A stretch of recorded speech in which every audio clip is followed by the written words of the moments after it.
Hi, so Alex Harvey here from Org3D. I'd like to introduce you to another episode of Grow Tech Fast. On today's episode, we've got Ted Gruenloh, the COO from Sentinel IPS. So Ted, over to you for, I guess, a little bit more of an in-depth introduction. Sure. As you said, I'm Ted Gruenloh with Sentinel Intrusion Prevention Systems, and we are a small network security company. The IPS moniker is one we're trying to get rid of and shed eventually. If you're familiar with cybersecurity in general, it's kind of an old school term, intrusion prevention. So it implies kind of old school technology, and we do a lot more than that. I'm sure we'll get into that in just a second, but yeah, happy to help you out today and chat. Yeah, amazing. Well, yeah. Firstly, on behalf of Org3D, obviously, a pleasure to have you on here. Thanks for taking a little bit of time out of your morning. So, yeah, ultimately, what we aim to cover on this podcast is, have a bit of a chat around, your journey, building out a startup, around the challenges that you've experienced, around the successes that you've had as well. So yeah, I think a good place to start, Ted, is if you could just give us kind of a bit of an overview from the start of your journey up until now. Sure. So this is a fun story. So we started off. I think I'm a little older than you, Alex, and we started off actually. Our founder, you'll hear me use the name David.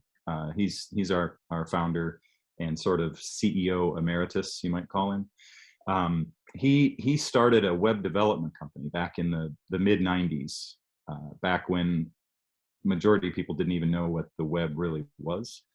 And he just got out of MBA school, and he started this company where he was trying to sell websites, one website at a time, and he would sell them during the day and he would build them at night, like coding in a text editor, right? Just straight up HTML.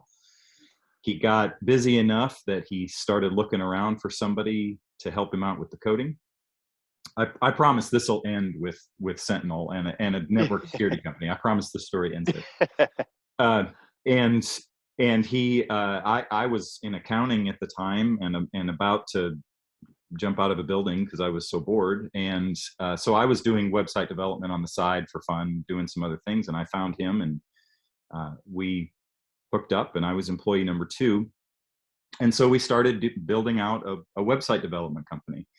Eventually, he expanded that to include reselling of some networking equipment. We sort of branded ourselves as anything internet.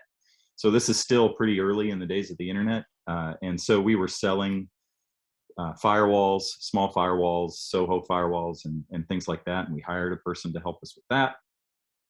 And eventually we're living, and this is part of the journey I'm sure we'll talk about in the challenges. We were selling firewalls one at a time. We were developing websites one at a time, project to project, right? Eating hand to mouth, waiting for the next project to come in. Lo and behold, he's at a trade show.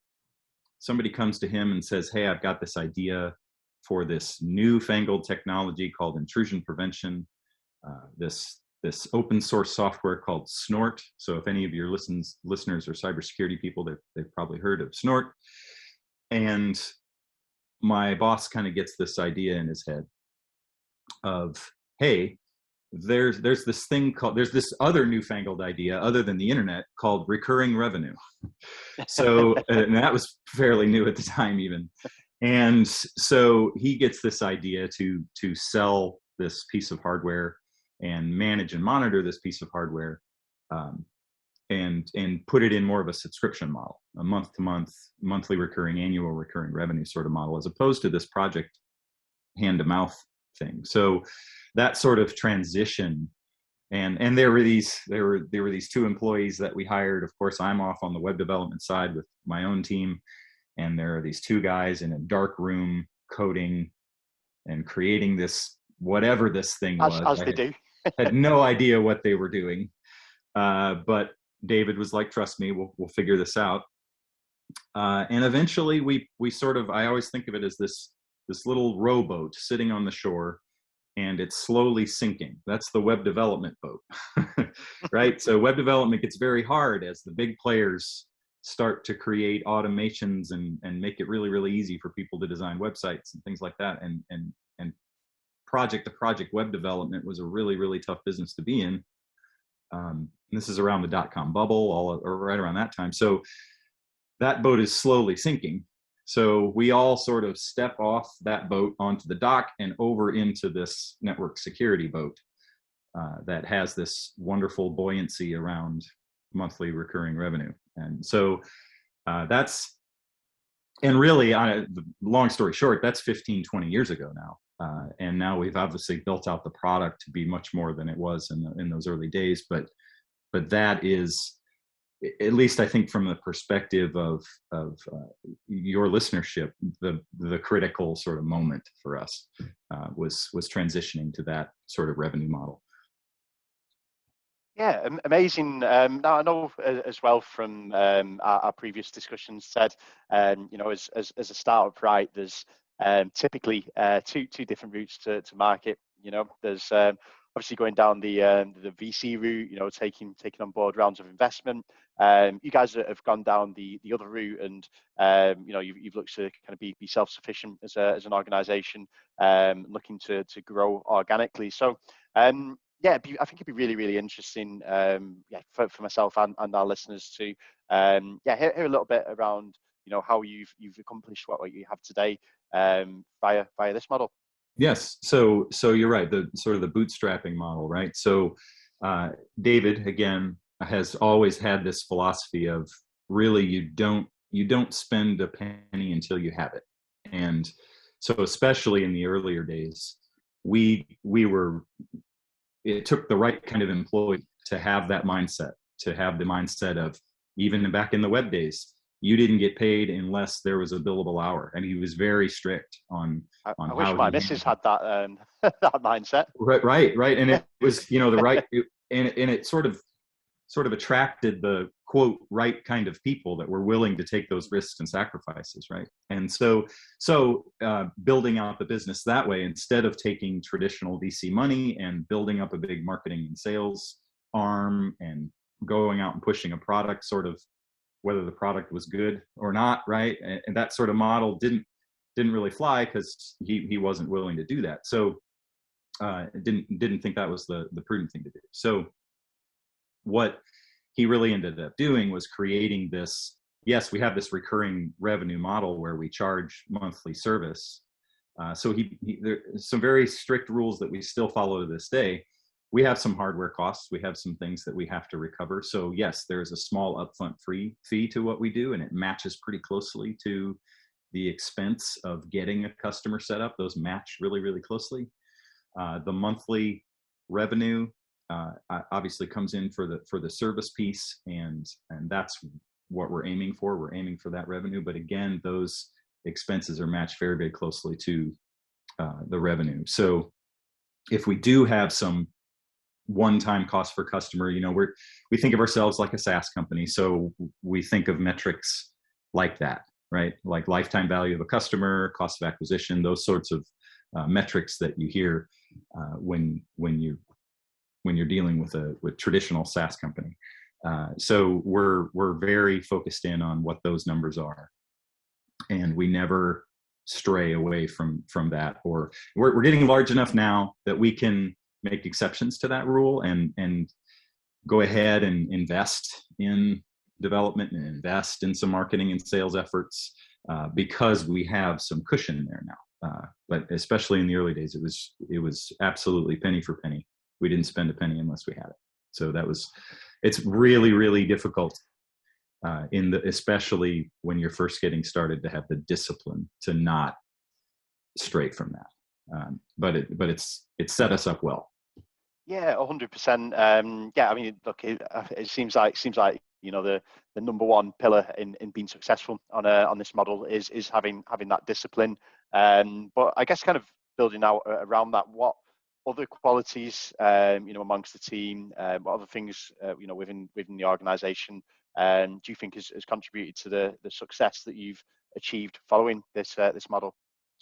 Yeah, I think it does require a specific. We call ourselves like the world's oldest startup because we have been around a long time, but we still have that mentality, and we've sort of self-selected our employees almost based on that mentality of we're not going to throw money at a problem, a big problem, because we don't have pressure from a VC. We don't have that sort of pressure to grow quickly. We want to grow smartly.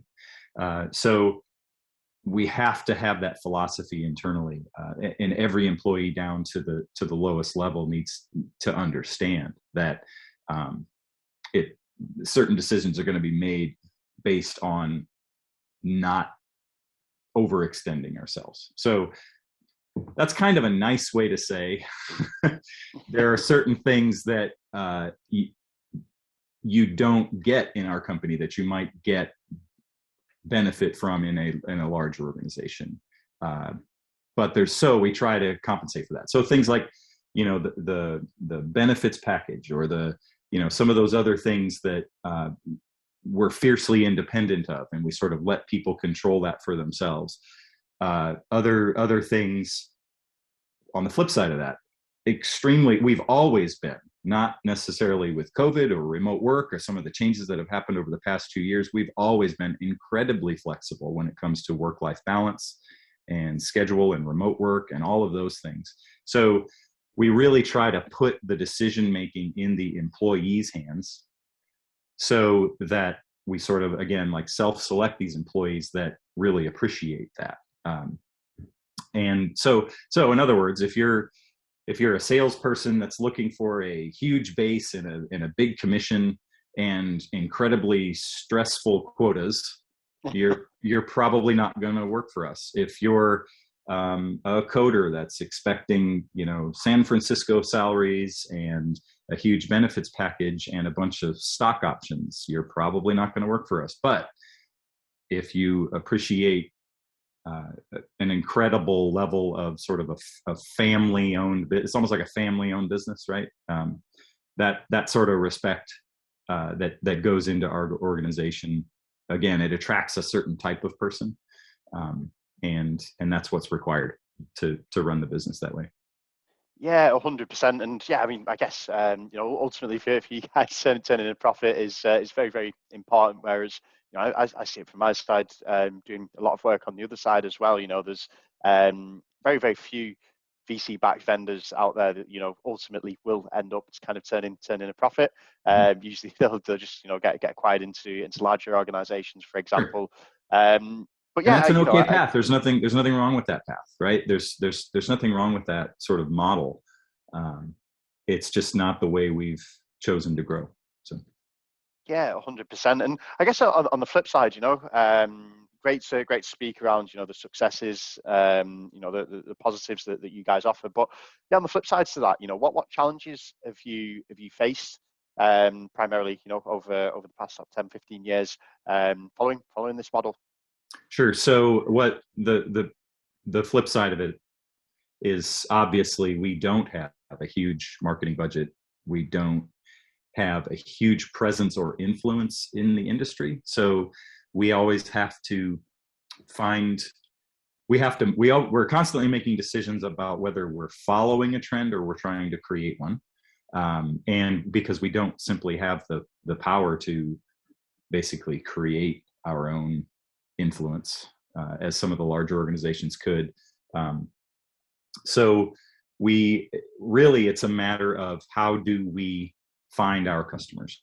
That is easily the hardest challenge for us, because we don't ramp up a huge sales staff, and we don't do thousands and thousands of outbound calls, and we don't do spread ourselves super wide across the country and at trade shows. We do our best with what we have, but that's easily the biggest challenge, is quicker growth, right? More consistent growth. It comes kind of in fits and starts, and that's easily the most frustrating thing. Yeah, no, that makes sense. And I guess, kind of following on from that, how would an organization of this size, how would you guys typically go about, identifying and qualifying these prospects and these customers? Yeah, so it's pretty old school for us. We've had a little bit of success over, typical internet sort of inbound, Hmm. internet leads, SEO, organic, all those sorts of things. That's been a hard nut to crack for us. So most of our success is based on old school relationships, referrals, personal friendships.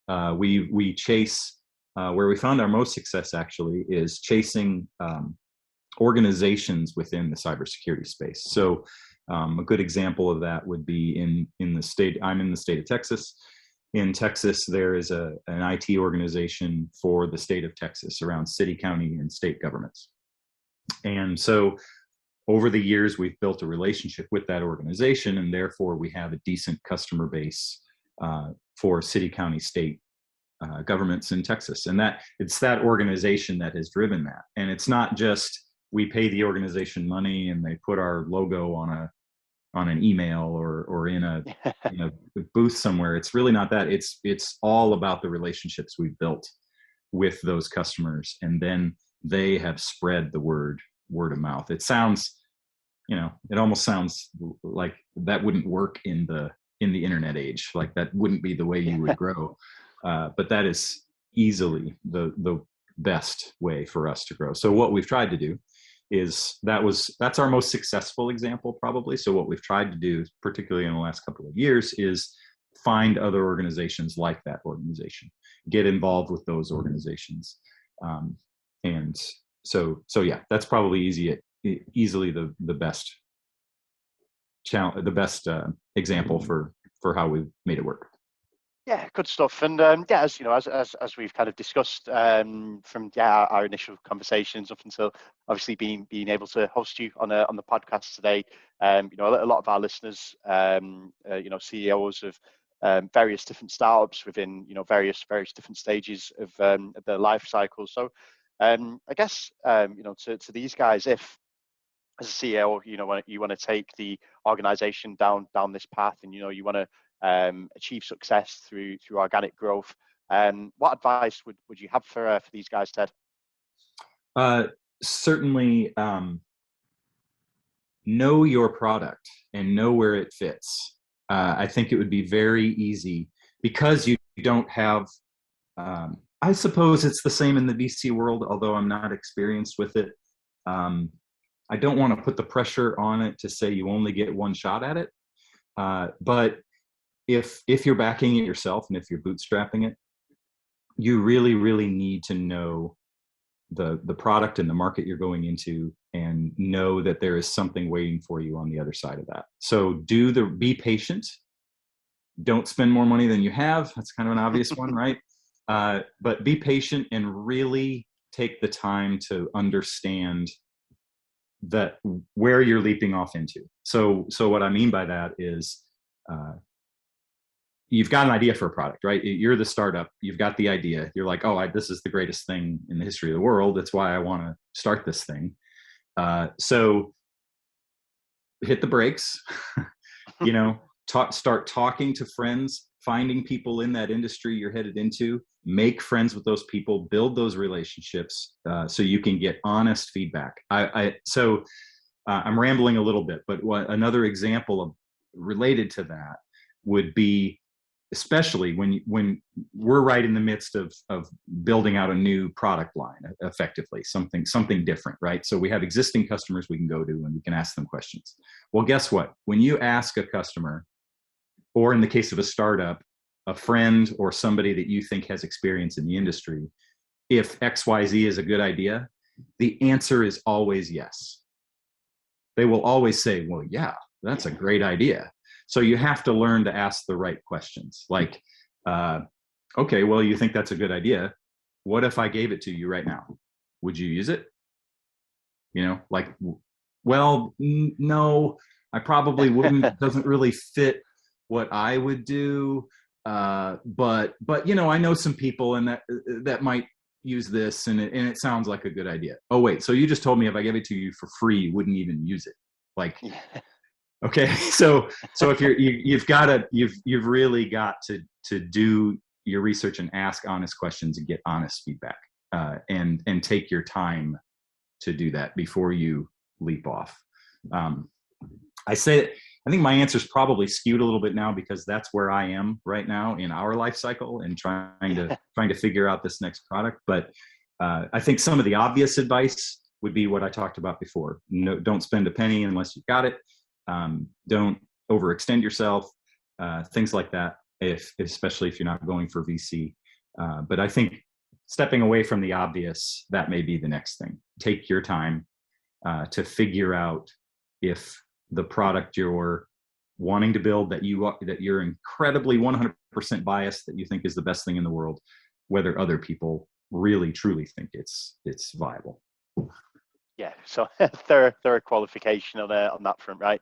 Yeah. All right, amazing. Well, look, firstly, on behalf of Org3D and obviously on behalf of myself, it's been really, really, really good to have you here, Ted. Much appreciated, and I'm sure we'll be speaking numerous times very, very, very soon. So, thanks a lot. Great, Alex. It was good talking to you. I appreciate the time. Yeah, amazing. Speak soon. Cheers. Great. Thanks, Alex.